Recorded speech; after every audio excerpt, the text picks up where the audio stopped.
Hi, friends. Hope you're doing well. This is going to be a prophecy focus on Russia and the end times. I've done other ones that kind of was more focused on Ezekiel 38 and 39, the coalition and that kind of stuff. This one, not so much. We're going to actually focus on Russia itself, what role they play. And it's really going to take us primarily to a couple of places. We're going to spend time in Revelation.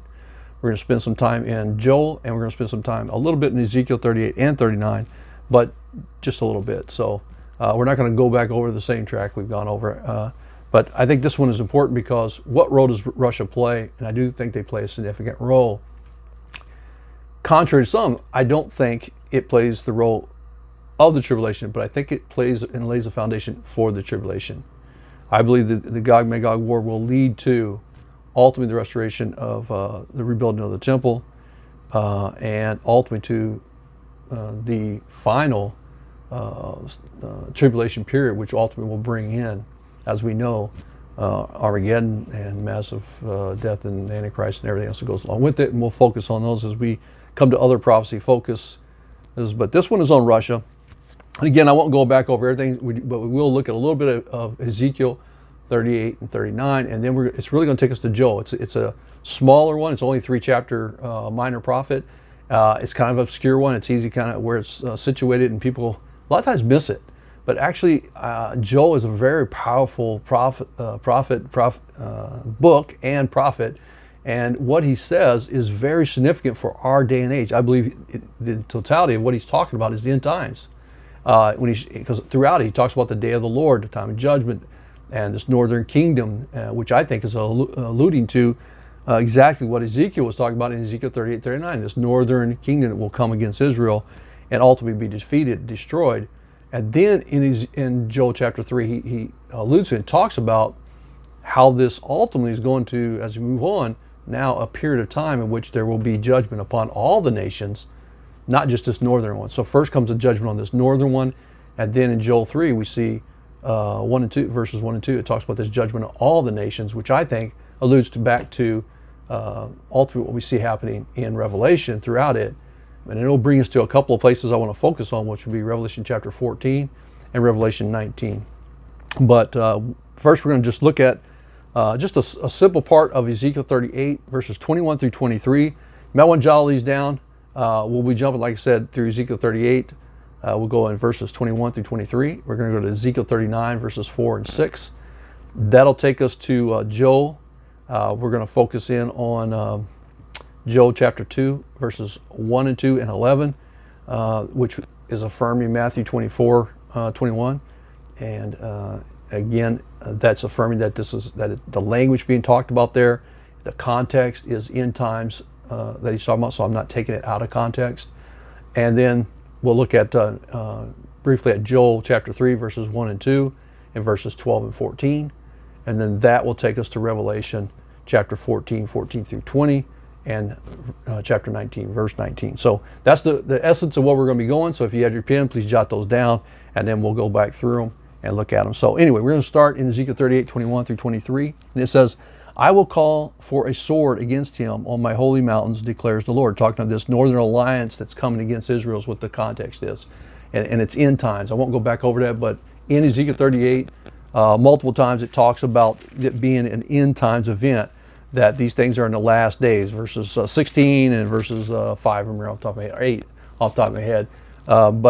So Ezekiel 38 is talking about this as an end times event, this northern alliance headed up by Russia, which will be come down on the mountains of Israel, modern day Syria, Golan Heights area, come into Israel, invade it in the latter days, and ultimately be defeated and destroyed for various elements that will happen: fratricide, major earthquake, large sword, and then obviously the fratricide that takes place in that. So significant things, and that's what we're looking at here.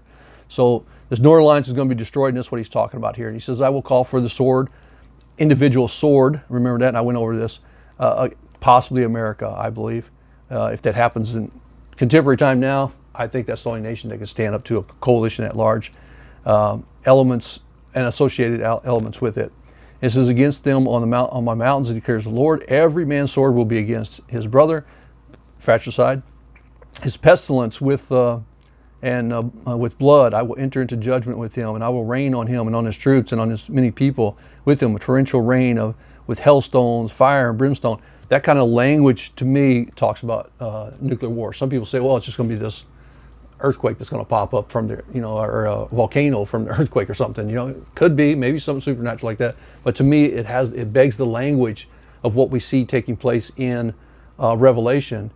And to me, it seems to be speaking of the same type of brimstone, hell, fire, and all this stuff that's coming out of the mouths of these as John was being given this vision, and it's clearly in the context of war, which he's trying to describe these elements of war, artillery, missiles, rockets, all this stuff that's destroying and killing them through this fire that's coming out of their mouth, per se, tanks, so forth, as he's seeing them. He didn't understand what that was. Boy, it's really raining out there, really hailing, ice. Whew, I'm sorry for that noise, but it's really coming down. That's solid ice. Wow, that's not good. Good thing I'm not driving in that. Oh, that would not be a pretty drive. Wow, that's really loud. It is really coming down. So anyway, so the context that is taking place to me is nuclear, possibly nuclear, definitely war that's being rained down on them. And he says, I will, wow, I don't know if this comes across on this, but it is really coming down, and that is solid ice. Wow, it's not snow, that's ice. Whew. And he says, I will magnify myself, sanctify myself, and make myself known in the sight of mercy of many nations, and they will know that I am the Lord. So that's the context of Ezekiel 38, 21 through 23. I mean, that is really loud. Look at that ice that's bouncing out the windows. That is crazy. Yeah, we typically get more snow, not ice. Typically further south, you get more, in an ice belt, you typically get more ice, down towards Missouri and those kind of areas, but Illinois, those kind of areas. But typically we get more snow, but there's this is solid ice coming down. Wow. My goodness, I feel sorry I have to drive out in that. That would not be, definitely pray for people in that sense. Wow. Anyway, Ezekiel, I apologize, get off track with this. Wow, that is just something else. I mean, if you could see what I'm seeing out that window, there it is. It is really coming down. So, Ezekiel 39, verses 4 and 6. He says, you will fall on the mountains of Israel, you and your troops and the people who are with you. I will give you as food for every kind of predatory bird and beast of the field. You will fall in the open fields. For it is I who have spoken, declares the Lord, and I will send fire upon Magog and those who inhabit the coastlands in safety. So clearly you're talking about war that's going to reach into those lands of Russia itself will be struck, and other islands will also be struck. We're talking about, this is written at a time when, armies didn't have the ability to launch weapons into all those various lands and islands of the world. Clearly it's talking about global war here in a sense, that the conflict that will happen, and fire will come upon Russia for that, is what it's talking to. And so we're talking about potentially nuclear weapons being used on other nations, and including Russia itself. Definitely want to pray for them for sure. So that's the context of what's happening. So clearly this army is going to be destroyed, and in that process, elements of destruction will go to those countries, to land islands of the world, those associated with Russia. But it will be defeated, clearly. And that brings us to Joe. So we want to look at that, because that's really what I want to focus on. So Joel's clearly saying, or Ezekiel's clearly saying that his army, his final army, is going to come against Israel in its final days. It's been constituted back as a nation, fulfilling Isaiah 66, which is really kind of amazing prophecy in and of itself. I mean, the fact that it talks about Israel being established as a nation back again in one day, pretty amazing. And I want to say it's in Isaiah 66. Let me get over here real quick, and I believe that's right. I hope I'm giving you the right verse, I believe, or 65. I keep saying 66, but Isaiah 65, I believe. Let me just double check and make sure of that. But it's kind of an interesting prophecy, if I remember correctly. And I won't waste too much time on it. But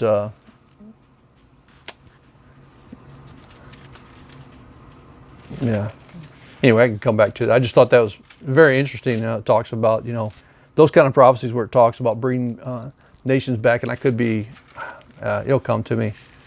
Usually after the fact, I'll sit there and I'll think about it, and I'm like, oh, yeah, obviously, here it is, But in any case, I just can't remember the exact. 65. 65 verses 1. This is a nation which did not call it. I believe that's the one.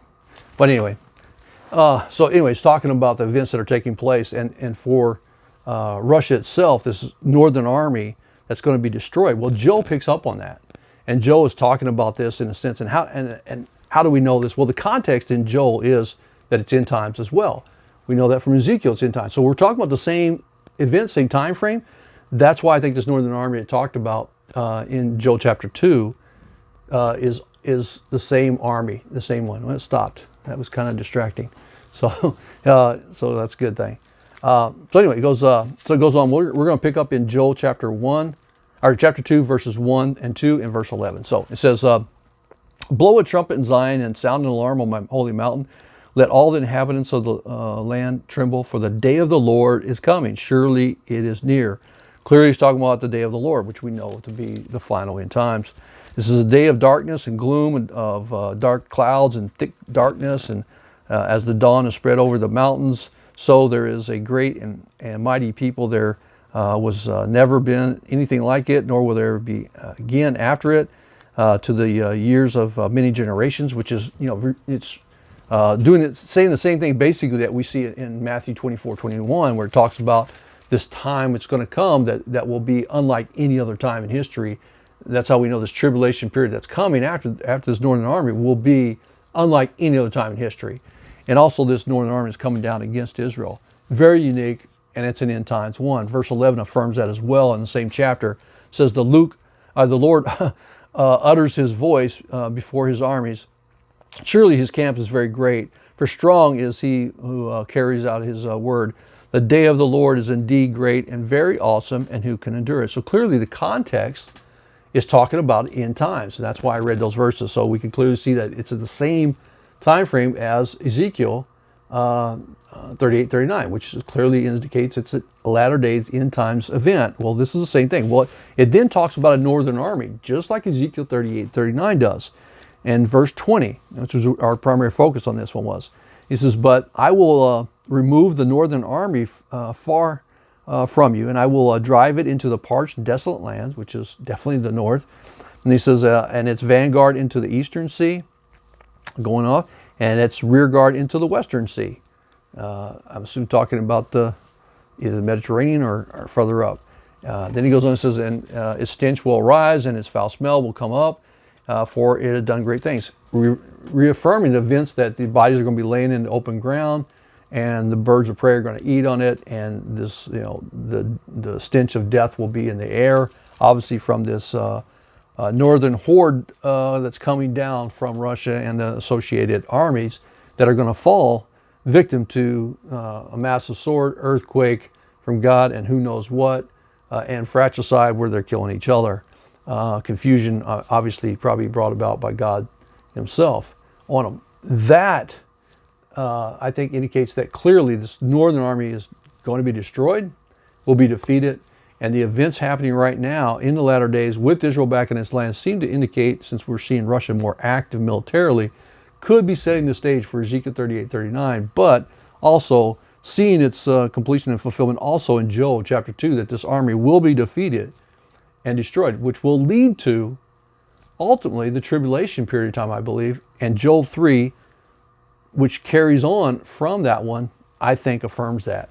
So after, a lot of people say, well, Gog, Magog will happen during the tribulation period. I don't think so. I think it will happen prior to the tribulation period, but will lead to the tribulation period. Open the door for a new coalition, a new society, a new world order, and this new world order will be the beast empire, which will come out of the west, clearly indicated in Scripture. And that Western empire will probably be made up of various nations, including probably the United States, UK, other nations that we see happening in Australia, New Zealand, who knows who else will be part of that, but ultimately 10 nations or 7 nations, how you look at it, with 10 leaders And then ultimately 3 of those will be dethroned, and the Antichrist who will probably be working in and amongst those nations in some kind of peripheral manner, working in some kind of way to foment a peace agreement that ultimately he will come to power and replace 3 of those 10 leaders. And ultimately he will reign supreme and have total power for the final 3.5 years, but he will be in power for 7 years. And he will affirm and confirm a covenant for 1 week. And that is obviously in Daniel, well-known Daniel 9:27. All right, so we see this northern army. It's going to come. It's going to be defeated, and it's going to ultimately lead to what Daniel chapter 3 and 1. This is going to be our focus, but I want to read it. He says, "For behold, in those days and at that time, when I restore the fortunes of Judea and Jerusalem," remember, Jerusalem has already been established. Jerusalem is now recognized by the most powerful entity in the Gentile nation in the world, America, that it's the capital of Israel. Now think about it in those terms. It's already moved its embassy there. Israel has been established and recognized as Jerusalem as the capital of Israel. So it's been reestablished or established, restored.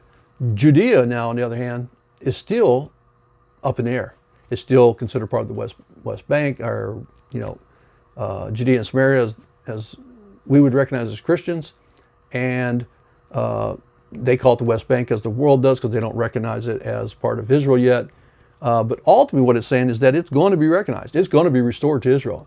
And funny enough, when they were talking about the restoring or annexing Judea and reestablishing Judea and Samaria as part of Israel, they also talked about dividing some of that Western Bank territory and giving it to the so-called Palestinian people, Palestinian state, which there are no Palestinian people per se. They're migrants who settled there. But at the end of the day, that notice that everything broke loose. COVID happened, the craziness that happened around the Trump events, all that stuff, the uncertainty of events that were occurring in Europe as well. Everything stopped. Why? Why would that happen? And I think it's because Satan did not want and doesn't want. I absolutely teach and believe that Satan doesn't want the end times. He realized nobody runs to prison. He realizes that he's going to be locked away for 1,000 years. Nobody wants that. He has the freedom now. He doesn't want to lose that. And that's why I think he does the things he does. I'm obviously, in my limited capacity as a human, I don't know beyond what Scripture shows, but I think Scripture affirms what I'm saying. Satan does not want the end times. A lot of people teach that somehow Satan is wanting the end times. He wants to bring in his Antichrist and all this stuff. He doesn't. No, he doesn't. He wants to push it off as far as he can. And I think that's why when Joel 3, which I'm going to read here, the restoration of Judea was going to take place, everything broke out like crazy to stop it, to push it down the road, to kick that can as far as you can away from, down the road as far as you can, to stop the restoration of Judea, because he realizes once you establish Judea, it leads to the very next verse, chapter 2. So we're going to read both of them here real quick, and then I'll give you my biblical, I think, validation of why I believe that Satan doesn't want the end times.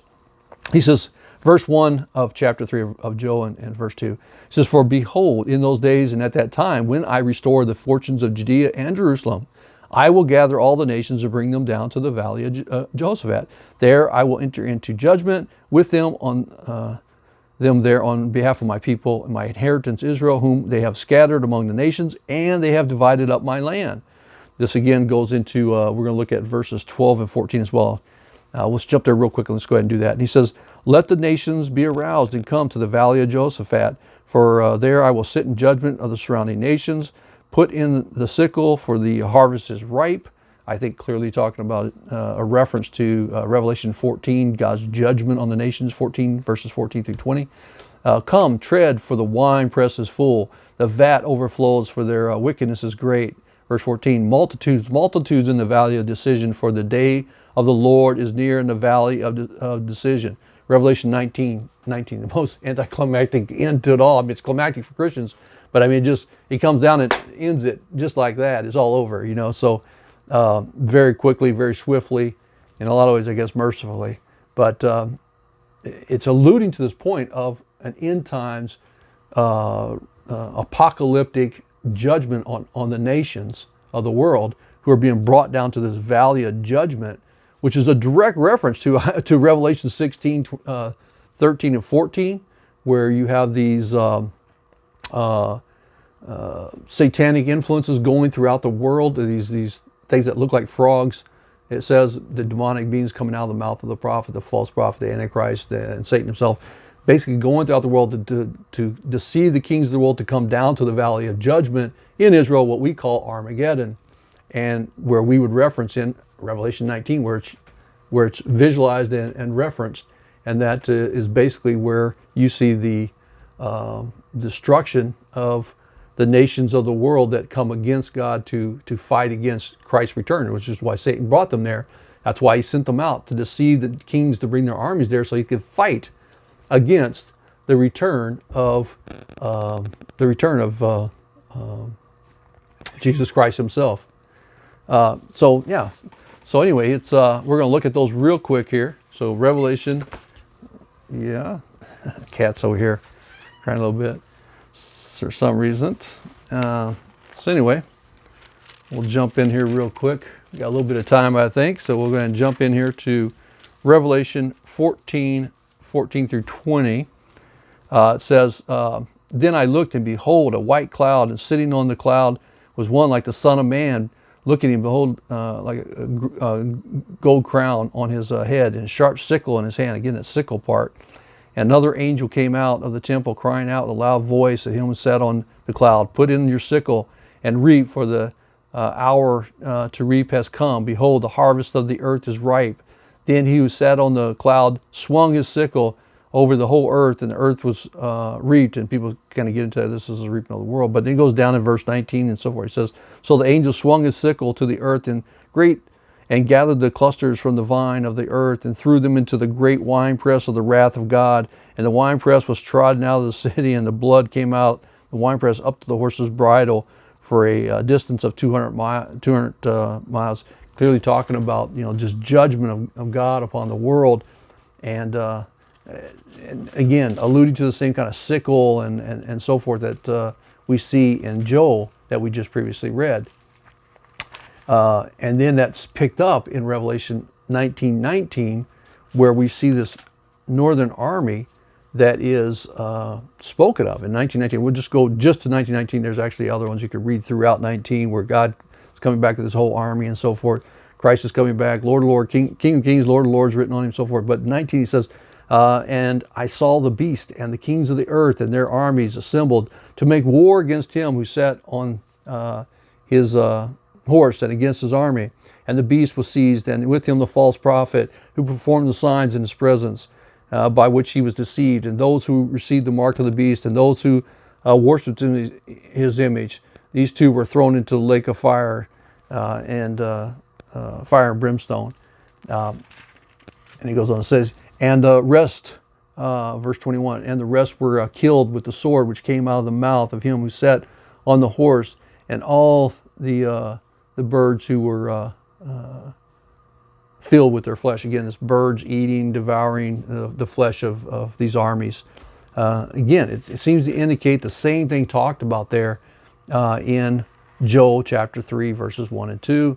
And this all comes out of this northern war that takes place, which I think is clearly Ezekiel 38:39, this Gog-Magog war of Russia coming down into the land of Israel and the mountains of Israel to be destroyed.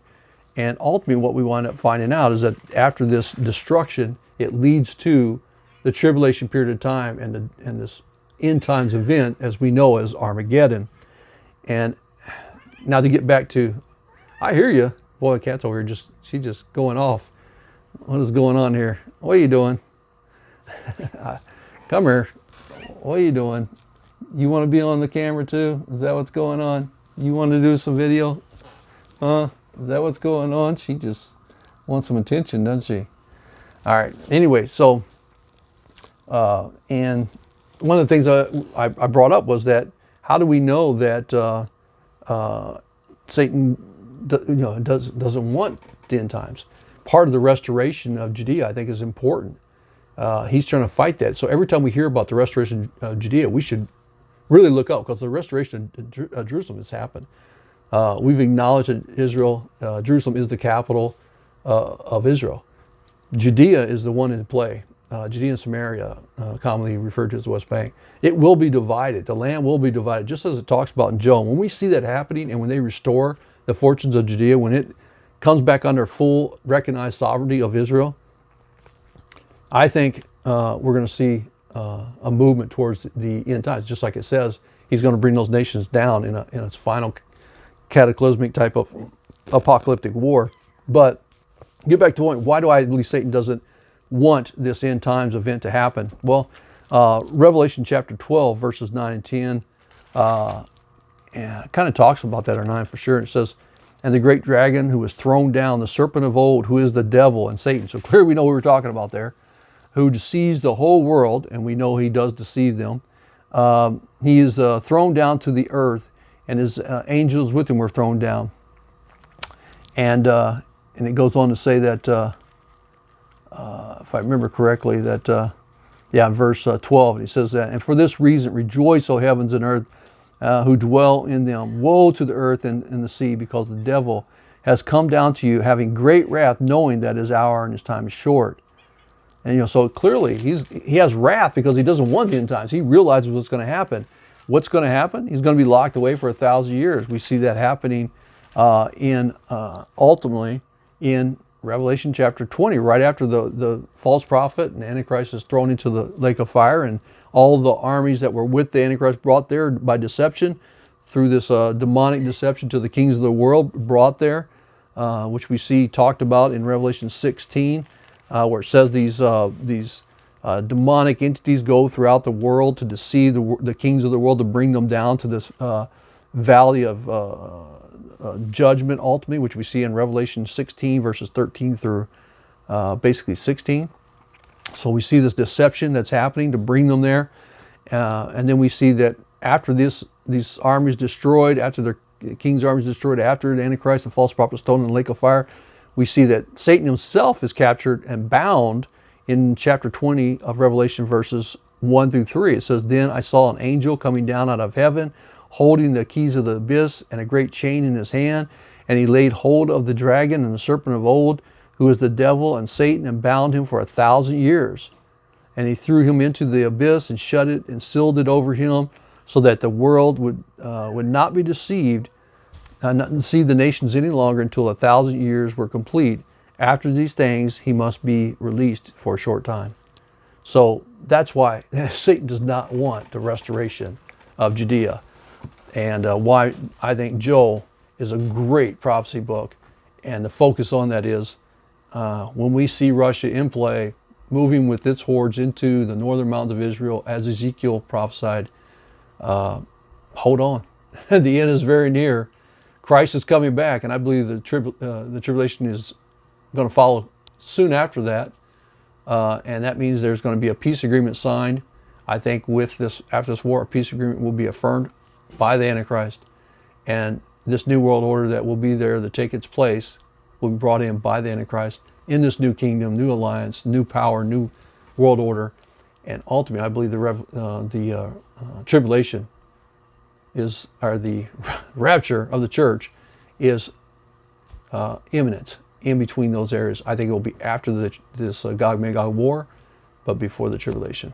And that's why I believe in a pre-tribulation rapture. And there's many other reasons why too, but time for another video on that one. Anyway, God bless you. Keep safe. I hope this is a blessing to you, and hope you're enjoying these prophecy focuses. Keep looking up. I think the Lord is very near, and pray for the people around the world that they come to the truth and salvation of Jesus Christ. We'll see you. God bless.